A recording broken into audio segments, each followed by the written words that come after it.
Hello guys, ഞങ്ങളുടെ വണ്ടിക്കാണെങ്കിൽ ചെറിയൊരു പണി കിട്ടി കിടക്കുകയായിരുന്നു കേട്ടോ. അപ്പൊ സർവീസ് സെന്ററിൽ അത് റെഡി ആക്കിയിട്ടുണ്ടെന്ന് പറഞ്ഞിട്ട് വിളിച്ചിട്ടുണ്ടായിരുന്നു. വണ്ടി അവിടെ പോയി എടുക്കണം. അപ്പൊ അതിന് വേണ്ടിയിട്ട് പോവാണ് കേട്ടോ ഞാനും ഏട്ടനും. ഞങ്ങളൊരു ഓട്ടോ പിടിച്ച് ബസ് സ്റ്റോപ്പ് വരെ ഓട്ടോക്കാണ് കേട്ടോ പോയത്. എപ്പോഴത്തെ പോലെ ഡ്രസ്സിനെ പറ്റി പറഞ്ഞില്ല അല്ലേ? പറയാനൊന്നുമില്ല, ഞാൻ മുന്നിട്ട ഡ്രസ്സാണ് കേട്ടോ. ഭയങ്കര കംഫർട്ടബിൾ ആയിട്ട് ഒരു കാഷ്വൽ വെയർ ആയിട്ട് നമുക്ക് ഇടാൻ പറ്റിയ ഒരു ഡ്രസ്സാണ്. ലിങ്ക് വേണമെന്നുണ്ടെങ്കിൽ താഴെ ഞാൻ കൊടുത്തേക്കാം. അങ്ങനെ ഞങ്ങൾ ബസ് സ്റ്റോപ്പിലെത്തി. ബസ്സിന് വെയിറ്റിംഗ് ആയിരുന്നു. പെട്ടെന്ന് തന്നെ ബസ് കിട്ടിട്ടോ. കുറെ കാലത്തിന് ശേഷമാണ് ഞാനേട്ടനും ബസ്സിനൊക്കെ പോകുന്നത് കേട്ടോ. അങ്ങനെ ഞങ്ങൾ ഇതാ സർവീസ് സെന്ററിൽ എത്തി, വണ്ടിയൊക്കെ എടുത്തു.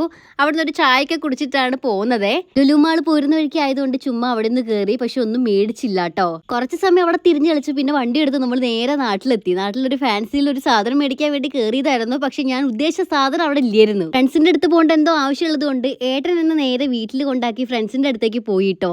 ഞാനാണെങ്കിൽ അത് കേൾക്കേണ്ട താമസം ഓടി ഇങ്ങ് പോന്നു. ഇവിടെ എത്തിയപ്പോഴാണെങ്കിൽ ചെറിയൊരു സർപ്രൈസ് കൂടെ ഉണ്ടായിരുന്നു. നമ്മുടെ അച്ഛമ്മ ലാൻഡ് ചെയ്തിട്ടുണ്ട്. അച്ഛമ്മ വീട്ടിലില്ലായിരുന്നു കേട്ടോ. അച്ഛമ്മ അമ്മായിന്റെ വീട്ടിലായിരുന്നു. ഇന്ന് ലാൻഡ് ചെയ്തിട്ടുള്ളൂ. അപ്പൊ അവിടുത്തെ വിശേഷങ്ങളൊക്കെ തോരാതെ പറഞ്ഞോണ്ടിരിക്കുകയാണ്. നമ്മൾ അങ്ങോട്ടൊന്നും ചോദിക്കണ്ട, അങ്ങോട്ടൊന്നും ചോദിക്കാനുള്ള ഒരു ഗ്യാപ്പ് പോലും തരാതെയാണ് കേട്ടോ ഓരോന്ന് പറഞ്ഞോണ്ടിരിക്കുന്നത്. ഞങ്ങളാണെങ്കിൽ ചുറ്റിൽ നിന്ന് അതൊക്കെ കേൾക്കുന്നുണ്ട്. ചിന്നുവാണെങ്കിൽ അപ്പോഴേക്ക് ചായയൊക്കെ കാച്ചി കൊണ്ട് തന്നു കേട്ടോ. അപ്പൊ ഇന്ന് ഇത്രയൊക്കെ ഉള്ളൂ. നമുക്ക് എന്തായാലും നാളെ കാണാം. ടാറ്റാ.